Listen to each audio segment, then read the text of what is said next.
Senador, vamos começar falando sobre Sérgio Moro, porque eu acompanhei aqui, o senhor elogiou o discurso dele, né? E alguns estão falando: ah, será que ele vai abrir mão agora da sua candidatura para apoiar Sérgio Moro? Já pensa nisso? Já tem alguma coisa definida? Não, não existe nada nesse sentido. A pré-candidatura está mantida.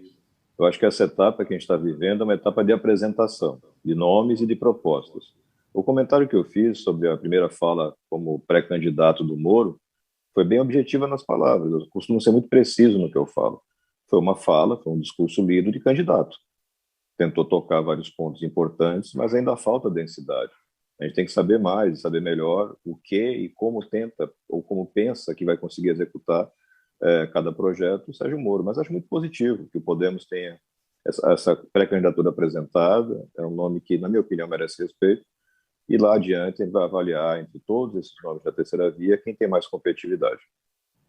Senador, a gente está até conversando aqui antes de entrar ao vivo sobre a capacidade do ex-ministro Sérgio Moro de conseguir formar bases nos estados para poder tornar a candidatura dele mais parruda, mais sólida e garantir que ela vingue, né? O senhor acha que ele é capaz, que ele vai conseguir fazer esses diálogos, que ele vai fazer essa construção partidária? Ou isso é uma limitação para o partido ou mesmo para a posição dele? A Renata, a deputada Renata Abreu, que é presidente do partido, é uma política nata. Ela faz política, acho que desde o berço. Provavelmente ela deve estar cuidando disso daí. O que a gente tem que ter como desafio para quem está vindo nessa tentativa de terceira via é a compreensão de que as soluções estão na política, não na antipolítica. Não adianta fazer um belo discurso antissistema se você depois vai ter que fazer parte do sistema, seja como deputado, senador ou como presidente da República, e dentro desse sistema trabalhar por uma mudança. A gente precisa de mais maturidade para cuidar das coisas. Mas com relação a palanques regionais, eu não acho que terão tanta relevância, como não tiveram tanta relevância em 18. Você tem um volume muito grande de brasileiros, brasileiras que estão insatisfeitos com as representações políticas. Então a tentação de buscar mudança sempre vai ser muito grande. Capturar esse eleitorado, a atenção deles, e gerar um sentimento de confiança é que talvez seja o desafio. Ô, senador, a Desculpa, gente só conversou com o Alessandro. só para puxar uma coisa que o senador falou que eu achei interessante. O senhor ressaltou que o senhor fez uma crítica ao discurso da antipolítica, né? Até porque fora da política é difícil ter uma solução fora da política e do diálogo.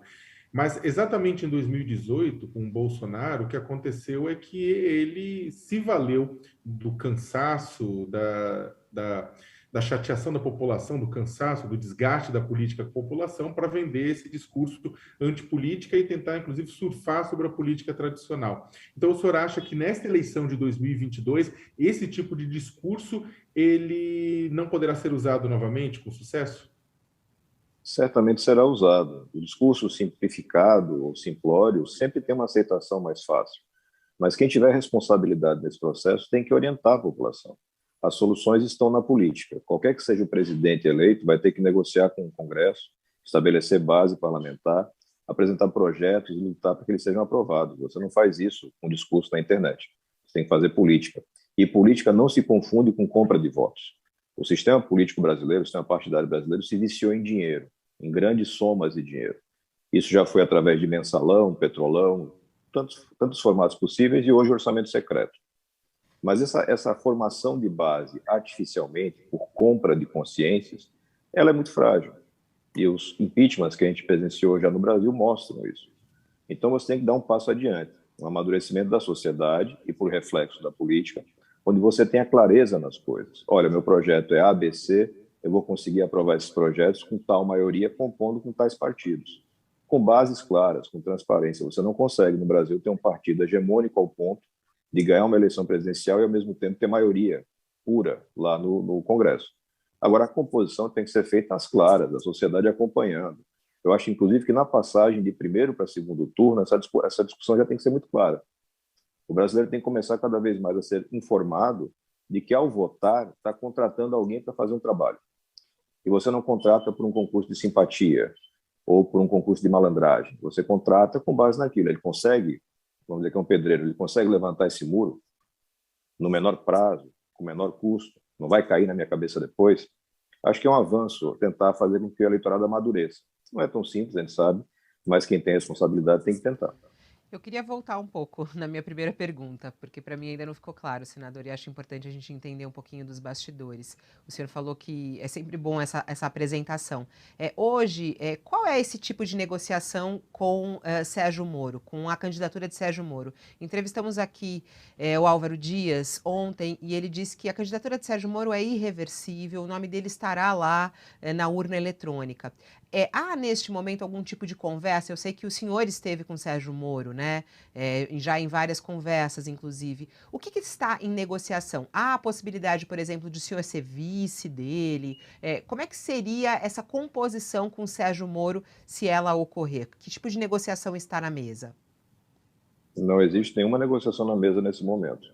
Eu tenho conversado com praticamente todos os pré-candidatos da chamada terceira via.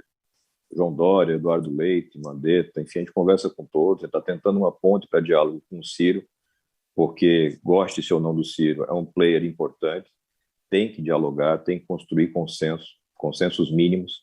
Certamente tem vários pontos em que todos nós concordamos, defesa da democracia, retomada econômica, o formato é divergente, mas tem que dialogar. Eu acredito muito que na virada do ano, lá para fevereiro talvez, a gente tem uma clareza maior de que candidaturas sobreviveram a essa corrida, porque é uma maratona, não é uma corrida de 100 metros. Quem acha que vai acertar num gabinete escuro em Brasília uma chapa hoje e vai levar isso inteiro até outubro para a eleição, está errado. Tem que escutar a população, tem que conversar com as pessoas, entender qual é o sentimento que o Brasil tem e quais são as necessidades. Nesses quase 3 anos como senador, eu tenho acompanhado muito de perto todos os debates relevantes. E eles exigem qualidade, conhecimento do sistema, como funciona, e estratégia para tentar mudar essa realidade que a gente vive.